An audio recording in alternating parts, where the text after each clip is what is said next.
On March 19, 1279, an entire dynasty, the Great Song Empire, faced its final desperate hour. But this wasn't on some grand battlefield. It was on the open water. This is the story of their last stand. It sounds like something from a fantasy novel, right? But this actually happened. To really get our heads around it, we have to look at one of the most incredible and tragic naval battles in all of history. A final, desperate gamble that sealed the fate of millions. And this isn't just some dusty legend from an old book. You can go there today. The site of this world-changing battle is now marked by this surprisingly peaceful park in Guangdong. It's hard to imagine, but this quiet place was once the scene of unimaginable chaos. So how in the world does a powerful dynasty end up cornered on the ocean? Well, the Song court wasn't a naval power by choice, let me tell you. They were fugitives, and their story is one of a desperate, years-long retreat.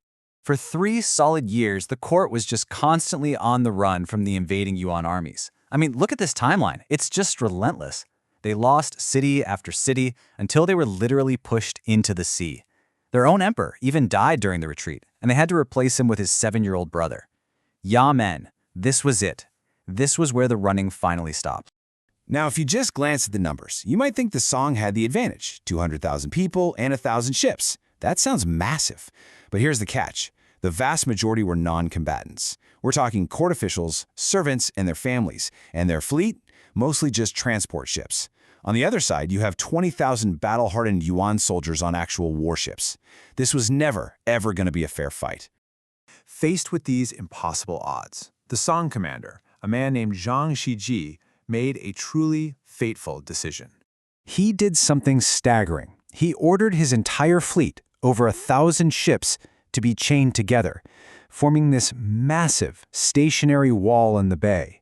And the reason why is pretty shocking. See, after years of being beaten by the unstoppable Yuan army, morale was completely shattered. Zhang Hongfan was terrified his own soldiers would just desert.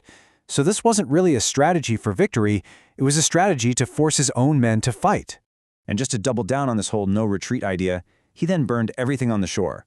Every palace, every house, every fort. The message couldn't have been clearer. We win here or we die here. There is nowhere else to go. He thought he'd built this impenetrable floating fortress. But the real question is, had he actually just built a gigantic trap for his own people? The Yuan commander, Zhang Hongfan, looked at this formation and he didn't see a fortress. Not at all. He saw a golden opportunity. And this is where the Yuan strategy was just brilliant. They didn't just charge in. Nope, they played the long game.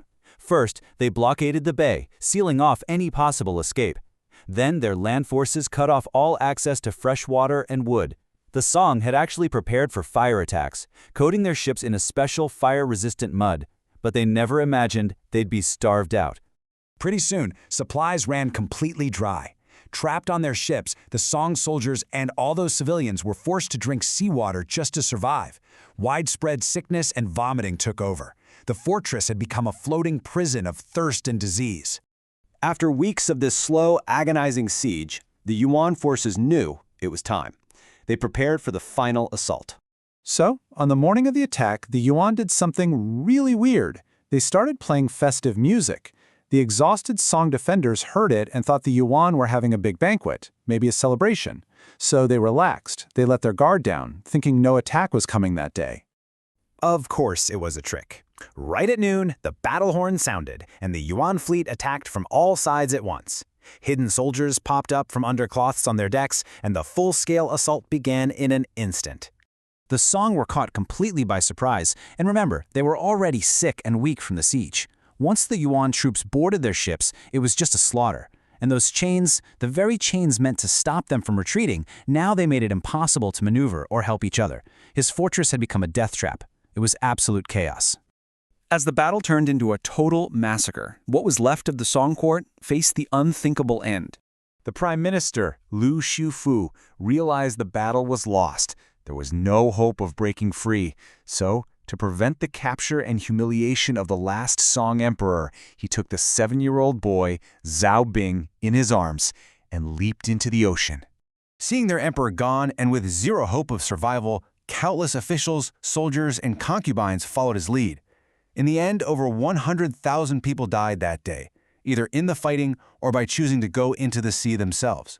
The history of Song, one of the historical records of the time, gives us this one last haunting image. For a full week after the battle, the sea gave up its dead, and the bay was filled with the bodies of those who went down with their dynasty. And that brings us right back to where we started, the memorial that now stands at that very site. It's there to remember not just a battle, but the exact moment a 300-year-old dynasty, and all the people loyal to it, just vanished beneath the waves. The story of Yamen really leaves us with a tough question, doesn't it? Was this ultimate act of loyalty, this absolute refusal to surrender their emperor and their identity, was it a noble, triumphant last stand? Or was it just the tragic, needless end for 100,000 people, including a child king? There's really no easy answer.